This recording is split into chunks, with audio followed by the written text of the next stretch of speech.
So today I'm making kimchi, and really just wanted to show you how easy it is to make kimchi, because people seem to think it's this kind of big mystery thing, and really it's just like a spicy salad that you're going to ferment for a little while. So this is a cabbage. I just used a white cabbage. You can use Chinese cabbage. I chopped it up in my food processor, which is over here, one of those, because I don't have time to do it by hand, but some people find it very therapeutic, so you can just use one of those. So you slice up your cabbage, and then you add to that 2% salt. So that was about a kilo of cabbage, so I used about 20 grams of salt. And again, some recipes will state that you need to rinse it in a colander and then put more water and soak it and rinse it again. I don't bother with any of that because I want the salt in there to aid the fermentation process. So like sauerkraut, you need salt to kill the pathogenic bacteria so you don't get mold on it while it's growing. So I left the salt on. It's 2% salt. To that I'm going to add, like I said, it's like a salad, so I've chopped up I've used a red onion. You can use spring onion, whatever takes your fancy. The main thing is to make sure that all of your utensils are really clean. You don't want any extra germs getting in there. But all my vegetables are organic. This is a couple of carrots for some good crunch. So whilst I peeled the carrots, I didn't bother washing them first. You want the microbes that are on those vegetables because they're all going to add to your fermentation process. And this is 2 tiny, very small red peppers, which I seeded and chopped up as well. That all goes in. And I like to add cucumber. That was a whole long cucumber. Again, I peeled it. And into this salad. So the cabbage I left for about 2 hours till it got really wet. And then I'm going to add, I did 2 big cloves of garlic like that. I peeled those, and about that much ginger. I put it into this excellent machine which chops, and I've already chopped it. So you just press that down, chop it all up. Again, you can do it by hand, you can do it in a pestle and mortar.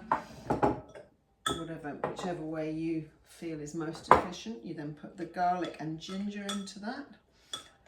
Again, it's to suit your flavour as much as you like. There is no hard and fast rules. In Korea, every family has a different recipe, and often those recipes might have been handed down through generations. So one family might use the recipe that be still using the recipe that grandma made.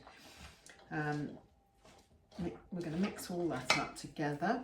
So we've got the salt in there. Now for the spices, you can, at the same time as you chop up your garlic and ginger, you can chop up chilies. Just for speed, and because I like the flavour, and because I like that it's also really good for you, I'm using cayenne pepper. And again, it's just down to your personal taste. And you can always taste it when it's finished and see if it's spicy enough, if you need to add a little bit more. I've also going to put a bit of soy sauce into that. I like to be really freeform. They all taste different. There are some here I've prepared. These are ones that have been fermenting for some time, so they've got a little bit cloudy. I just took those out of the fridge.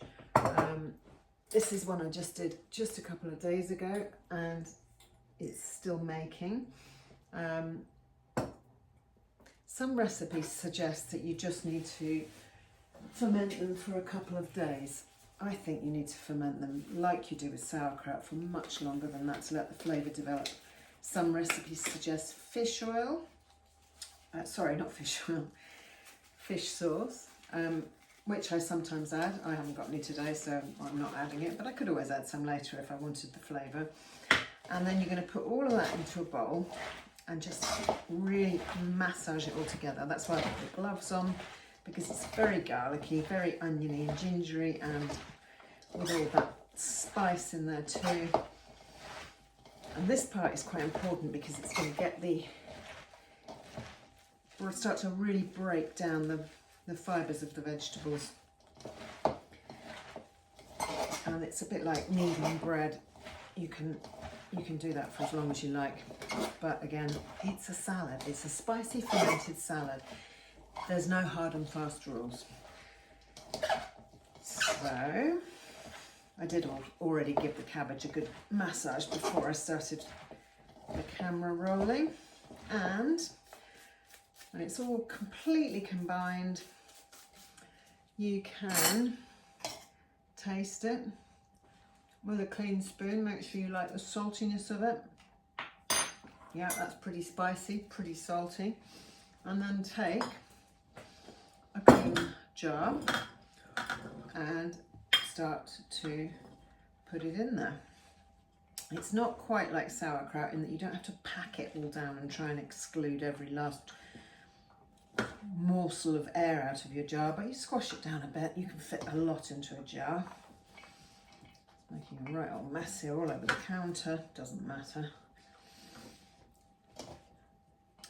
So I'm going to put that into that jar and probably leave that for 3 weeks.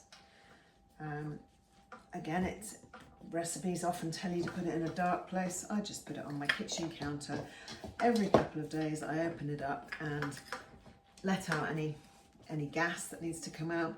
You can have a smell of it, make sure it still smells good. If you see mold appear on the top, then probably best to discard it and start again. It's really important to get enough salt in there so that you don't get mold growing. And it is, like sauerkraut, about a 2% salt solution. So for 1,000 grams of cabbage, 20 grams of salt. Squash that down a little bit more. Now it's pretty juicy already, but I'm just going to put a little bit of filtered water in on the top of that. You can use spring water. You don't have to add water at all. If you want to, you can see the juice coming up to the top of the jar. As I press it down, the juices from the vegetables, it just needs the tiniest bit of water in there just to top it off and make sure everything's submerged. And then you can put a whole cabbage leaf on the top. Here's one I saved when I chopped the cabbages up.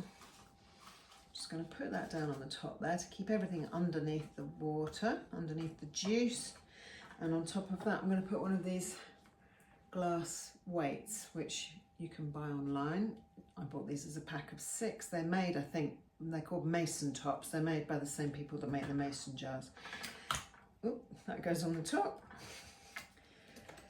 Put the lid on, that'll keep the dust out and the insects. And just like I said, every couple of days I will open that up, press it down, press any bubbles out that may be forming.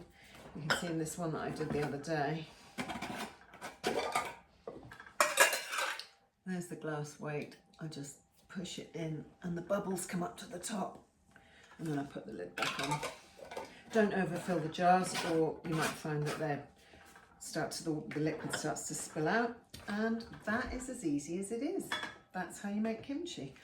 And like I said, you can adjust the flavour to suit. So if you're not so keen on garlic but you love spice, just add more spice. You can add chilies, you can add Tabasco sauce to that, you can add habaneros, there are all kinds of chilies, and you can add other flavours as well to suit your personal taste. This is going to be ready, like I said, for me that won't be ready for a couple of weeks, and it carries on fermenting. Once you put it in the fridge, it still ferments. It keeps for months, but always use a clean spoon when you dip into it, because once you've opened a jar and you start using it, if you're introducing other bacteria, it's not going to last that long. Fantastically good for your gut, fantastically good for your microbiome. Way more friendly bacteria in that than you would have in say a capsule of probiotic. And it's food. You just eat it with your meals. Have it like a chutney. And there you go. Thanks for watching. Please like and subscribe. Haven't posted anything for a little while because I've been super busy with other projects, but I will be posting again now more regularly. Thanks for watching. Bye for now.